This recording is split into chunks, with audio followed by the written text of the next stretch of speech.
और सीधे आपको प्रधानमंत्री के मन की बात सुनाते हैं। पुरानी यादों से घेर रहा है। कारण ये है कि मन की बात की हमारी इस यात्रा को 10 साल पूरे हो रहे हैं। 10 साल पहले मन की बात का प्रारंभ 3 अक्टूबर को विजयादशमी के दिन हुआ था। और ये कितना पवित्र संयोग है कि इस साल 3 अक्टूबर को जब मन की बात के 10 वर्ष पूरे होंगे तब नवरात्रि का पहला दिन होगा। मन की बात की इस लंबी यात्रा के कई ऐसे पड़ाव हैं जिन्हें मैं कभी भूल नहीं सकता। मन की बात के करोड़ों श्रोता हमारी इस यात्रा के ऐसे साथी हैं जिनका मुझे निरंतर सहयोग मिलता रहा। देश के कोने कोने से उन्होंने जानकारियां उपलब्ध कराई। मन की बात के श्रोता ही इस कार्यक्रम के असली सूत्रधार हैं। आमतौर पर एक धारणा ऐसी घर कर गई है कि जब तक चटपटी बातें न हो, नकारात्मक बातें न हो, तब तक उसको ज्यादा तवज्जो नहीं मिलती है।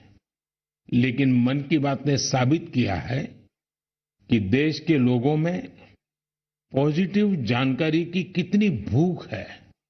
पॉजिटिव बातें, प्रेरणा से भर देने वाले उदाहरण, हौसला देने वाली गाथाएं लोगों को बहुत पसंद आती हैं। जैसे एक पक्षी होता है चकोर, जिसके बारे में कहा जाता है कि वो सिर्फ वर्षा की बूंद ही पीता है।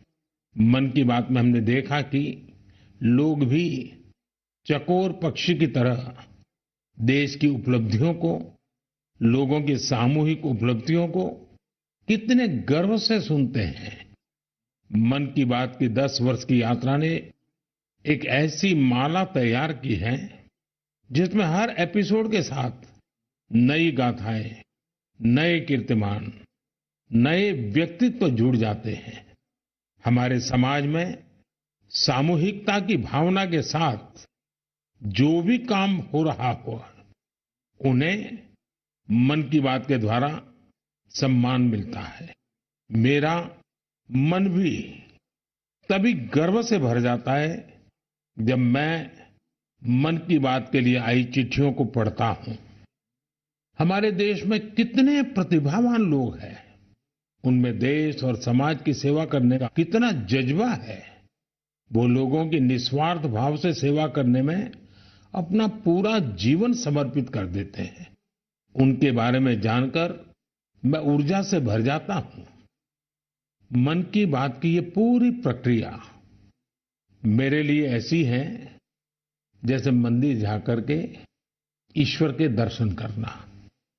मन की बात की हर बात को, हर घटना को, हर चिट्ठी को मैं याद करता हूं, ऐसा लगता है कि मैं जनता जनार्दन, जो मेरे लिए ईश्वर का रूप है, मैं उनका दर्शन कर रहा हूं।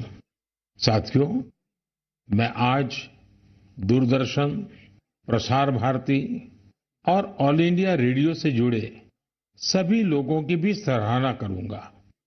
उनके अथक प्रयासों से मन की बात इस महत्वपूर्ण पड़ाव तक पहुंचा है।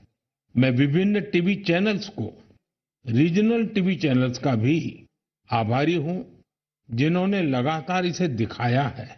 मन की बात के द्वारा हमने जिन मुद्दों को उठाया, उन्हें लेकर कई मीडिया हाउसेज ने मुहिम भी चलाई। मैं प्रिंट मीडिया को भी धन्यवाद देता हूं कि उन्होंने इसे घर घर तक पहुंचाया। मैं उन यूट्यूबर्स को भी धन्यवाद दूंगा जिन्होंने मन की बात पर अनेक कार्यक्रम किए। इस कार्यक्रम को देश की 22 भाषाओं के साथ 12 विदेशी भाषाओं में भी सुना जा सकता है। मुझे अच्छा लगता है जब लोग ये कहते हैं कि उन्होंने मन की बात कार्यक्रम को अपनी स्थानीय भाषा में सुना। आप में से बहुत से लोगों को ये पता होगा कि मन की बात कार्यक्रम पर आधारित एक क्विज कंपटीशन भी चल रहा है, जिसमें कोई भी व्यक्ति हिस्सा ले सकता है। MyGov.in पर जाकर आप इस कंपटीशन में हिस्सा ले सकते हैं और इनाम भी जीत सकते हैं। आज इस महत्वपूर्ण पड़ाव पर मैं एक बार फिर आप सबसे आशीर्वाद मांगता हूं।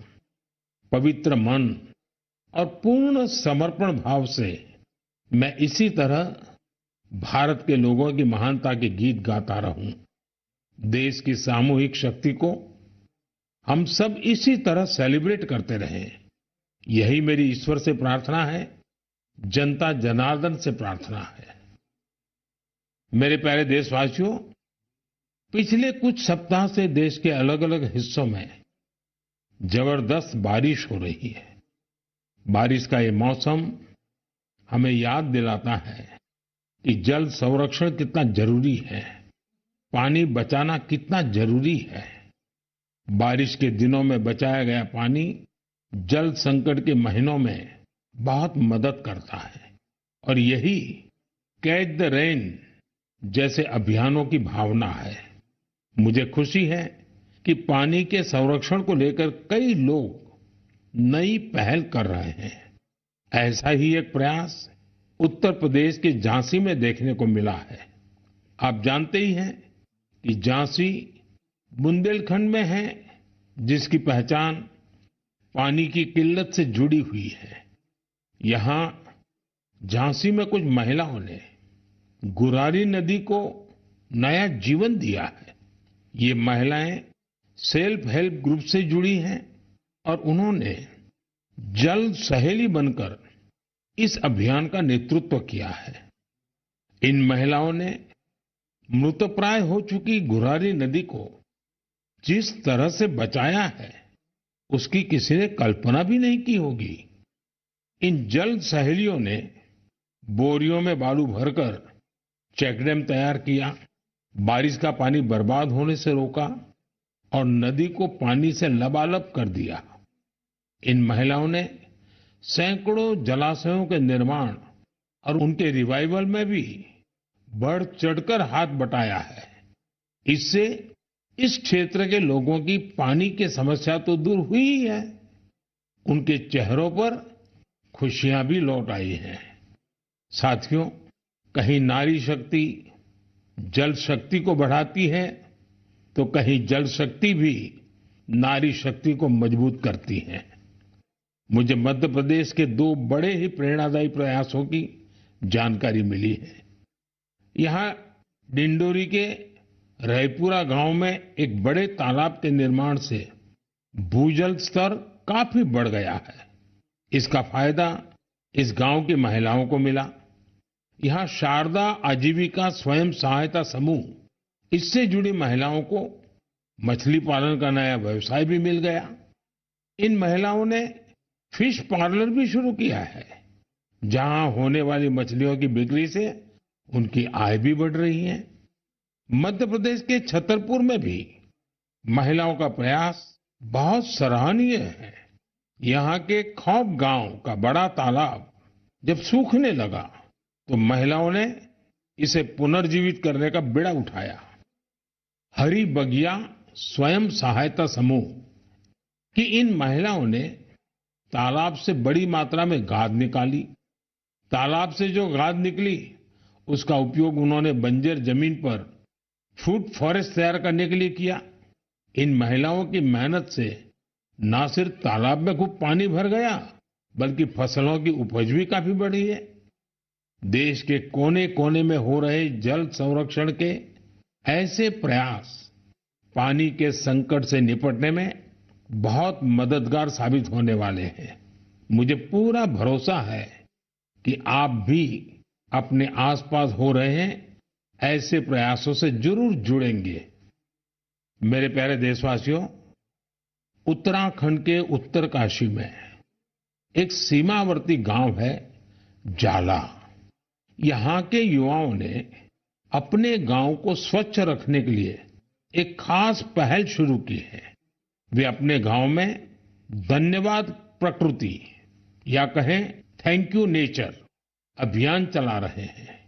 इसके तहत गांव में रोजाना 2 घंटे सफाई की जाती है। गांव की गलियों में बिखरे हुए कूड़े को समेटकर उसे गांव के बाहर तय जगह पर डाला जाता है। इससे जाला गांव भी स्वच्छ हो रहा है और लोग जागरूक भी हो रहे हैं। आप सोचिए, अगर ऐसे ही हर गांव, हर गली, हर मोहल्ला अपने यहाँ ऐसा ही थैंक यू अभियान शुरू कर दें तो कितना बड़ा परिवर्तन आ सकता है। साथियों, स्वच्छता को लेकर पुडुचेरी के समुद्र तट पर भी जबरदस्त मुहिम चलाई जा रही है। यहाँ रम्या जी नाम की महिला माहे म्युनिसिपैलिटी और इसके आसपास के क्षेत्र के युवाओं की एक टीम का नेतृत्व कर रही है। इस टीम के लोग अपने प्रयासों से माहे एरिया और खासकर वहां के बीचेज को पूरी तरह साफ सुथरा बना रहे हैं। साथियों, मैंने यहां सिर्फ 2 प्रयासों की चर्चा की है, लेकिन हम आसपास देखें तो पाएंगे कि देश के हर किस हिस्से में स्वच्छता को लेकर कोई न कोई अनोखा प्रयास जरूर चल रहा है। कुछ ही दिन बाद आने वाले 2 अक्टूबर को स्वच्छ भारत मिशन के 10 साल पूरे हो रहे हैं।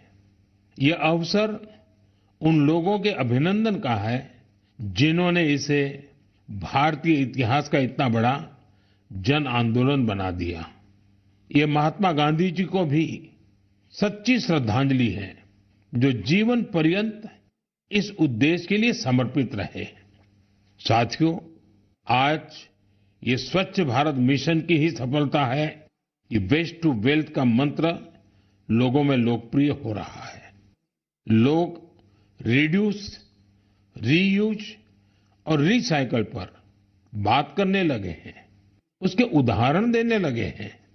अब जैसे मुझे केरला में कोझिकोड में एक शानदार प्रयास के बारे में पता चला। यहाँ 74 ईयर के सुब्रमण्यम जी 23,000 से अधिक कुर्सियों की मरम्मत करके उन्हें दोबारा काम लायक बना चुके हैं। लोग तो उन्हें रिड्यूस, रीयूज और रिसाइकल यानी RRR चैंपियन भी कहते हैं। उनके इन अनूठे प्रयासों को कोझिकोड सिविल स्टेशन, पीडब्ल्यूडी और LIC के दफ्तरों में देखा जा सकता है। साथियों, स्वच्छता को लेकर जारी अभियान से हमें ज्यादा से ज्यादा लोगों को जोड़ना है और ये अभियान किसी एक दिन का, एक साल का नहीं होता है। ये युगों युगों तक निरंतर करने वाला काम है। ये जब तक हमारा स्वभाव बन जाए स्वच्छता, तब तक करने का काम है। मेरा आप सबसे आग्रह है कि आप भी अपने परिवार, दोस्तों, पड़ोसियों या सहकर्मियों के साथ मिलकर स्वच्छता अभियान में हिस्सा जरूर लें। मैं एक बार फिर स्वच्छ भारत मिशन की सफलता पर आप सभी को बधाई देता हूं। मेरे प्यारे देशवासियों, हम सभी को अपनी विरासत पर बहुत गर्व है और मैं तो हमेशा कहता हूं, विकास भी, विरासत भी।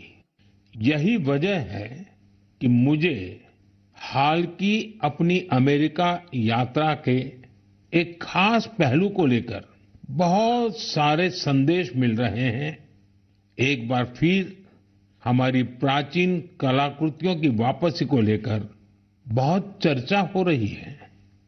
मैं इसे लेकर आप सबकी भावनाओं को समझ सकता हूं और मन की बात के श्रोताओं को भी इस बारे में बताना चाहता हूं।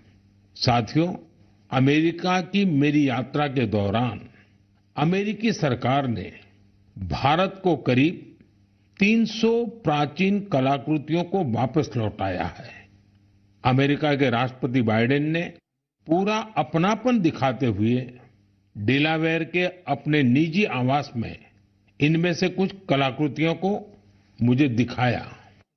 लौटाई गई कलाकृतियां टेराकोटा, स्टोन, हाथी के दांत, लकड़ी, तांबा और कांसे जैसी चीजों से बनी हुई है। इनमें से कई तो 4000 साल पुरानी है। 4000 साल पुरानी कलाकृतियों से लेकर 19वीं सदी तक की कलाकृतियों को अमेरिका ने वापस किया है। इनमें फूलदान, देवी देवताओं की टेराकोटा पट्टिकाएं, जैन तीर्थंकरों की प्रतिमाओं के अलावा भगवान बुद्ध और भगवान श्री कृष्ण की मूर्तियां भी शामिल है। लौटाई गई चीजों में पशुओं की कई आकृतियां भी हैं। पुरुष और महिलाओं की आकृतियों वाली जम्मू कश्मीर की टेराकोटा टाइल्स तो बेहद ही दिलचस्प है। इनमें कांसे से बनी भगवान श्री गणेश जी की प्रतिमाएं भी हैं, जो दक्षिण भारत की हैं। वापस की गई चीजों में बड़ी संख्या में भगवान विष्णु की तस्वीरें भी हैं। ये मुख्य रूप से उत्तर और दक्षिण भारत से जुड़ी हैं। इन कलाकृतियों को देखकर पता चलता है कि हमारे पूर्वज बारीकियों का कितना ध्यान रखते थे। कला को लेकर उनमें गजब की सूझबूझ थी। इनमें से बहुत सी कलाकृतियों को तस्करी और दूसरे अवैध तरीकों से देश के बाहर ले जाया गया था। यह गंभीर अपराध है। एक तरह से यह अपनी विरासत को खत्म करना जैसा है। लेकिन मुझे इस बात की बहुत खुशी है कि पिछले एक दशक में ऐसी कई कलाकृतियां और हमारी बहुत सारी प्राचीन धरोहरों की घर वापसी हुई है। इस दिशा में आज भारत कई देशों के साथ मिलकर काम भी कर रहा है। मुझे विश्वास है, जब हम अपनी विरासत पर गर्व करते हैं तो दुनिया भी उसका सम्मान करती है। और उसी का नतीजा है कि आज विश्व के कई देश हमारे यहां से गई हुई ऐसी कलाकृतियों को हमें वापस दे रहे हैं। मेरे प्यारे साथियों, अगर मैं पूछूं कि कोई बच्चा कौन सी भाषा सबसे आसानी से और जल्दी सीखता है, तो आपका जवाब होगा मातृभाषा। हमारे देश में लगभग 20,000 भाषाएं और बोलियां हैं और ये सब की सब किसी न किसी की तो मातृभाषा है ही है। कुछ भाषाएं ऐसी हैं जिनका उपयोग करने वालों की संख्या बहुत कम है। लेकिन आपको ये जानकर खुशी होगी कि उन भाषाओं को संरक्षित करने के लिए आज अनोखे प्रयास हो रहे हैं। ऐसी ही एक भाषा है हमारी संथाली भाषा। संथाली को डिजिटल इनोवेशन की मदद से नई पहचान देने का अभियान शुरू किया गया है। संथाली हमारे देश के कई राज्यों में रह रहे संथाल जनजातीय समुदाय के लोग बोलते हैं। भारत के अलावा बांग्लादेश, नेपाल और भूटान में भी संथाली बोलने वाले आदिवासी समुदाय मौजूद है। संथाली भाषा की ऑनलाइन पहचान तैयार करने के लिए ओडिशा के मयूरभंज में रहने वाले श्रीमान रामजी टूडू एक अभियान चला रहे हैं। रामजीत जी ने एक ऐसा डिजिटल प्लेटफॉर्म तैयार किया है जहां संथाली भाषा से जुड़े साहित्य को पढ़ा जा सकता है और संथाली भाषा में लिखा जा सकता है। दरअसल कुछ साल पहले जब रामजीत जी ने मोबाइल फोन का इस्तेमाल शुरू किया तो इस बात से दुखी हुए कि वो अपनी मातृभाषा में संदेश नहीं दे सकते। इसके बाद वो संथाली भाषा की लिपि ओल्ड चिकी को टाइप करने की संभावनाएं तलाश करने लगे। अपने कुछ साथियों की मदद से उन्होंने ओल्ड चिकी में टाइप करने की तकनीक विकसित कर ली। आज उनके प्रयासों से संथाली भाषा में लिखे लेख लाखों लोगों तक पहुंच रहे हैं। साथियों, जब हमारे दृढ़ संकल्प के साथ सामूहिक भागीदारी का संगम होता है तो पूरे समाज के लिए अद्भुत नतीजे सामने आते हैं। इसका सबसे ताजा उदाहरण है एक पेड़ मां के नाम। ये अभियान अद्भुत अभियान रहा। जन भागीदारी का ऐसा उदाहरण वाकई बहुत प्रेरित करने वाला है। पर्यावरण संरक्षण को लेकर शुरू किए गए इस अभियान में देश के कोने कोने में लोगों ने कमाल कर दिखाया है। उत्तर प्रदेश, गुजरात, मध्य प्रदेश, राजस्थान और तेलंगाना ने लक्ष्य से अधिक संख्या में पौधारोपण कर नया रिकॉर्ड बनाया है। इस अभियान के तहत उत्तर प्रदेश में 26 करोड़ से ज्यादा पौधे लगाए गए। गुजरात के लोगों ने 15 करोड़ से ज्यादा पौधे रोपे। राजस्थान में केवल अगस्त महीने में ही 6 करोड़ से अधिक पौधे लगाए गए हैं। देश के हजारों स्कूल भी इस अभियान में जोर शोर से हिस्सा ले रहे हैं। साथियों, हमारे देश में पेड़ लगाने के अभियान से जुड़े कितने ही उदाहरण सामने आते रहे हैं। ऐसा ही एक उदाहरण है तेलंगाना के एन राजशेखर जी का।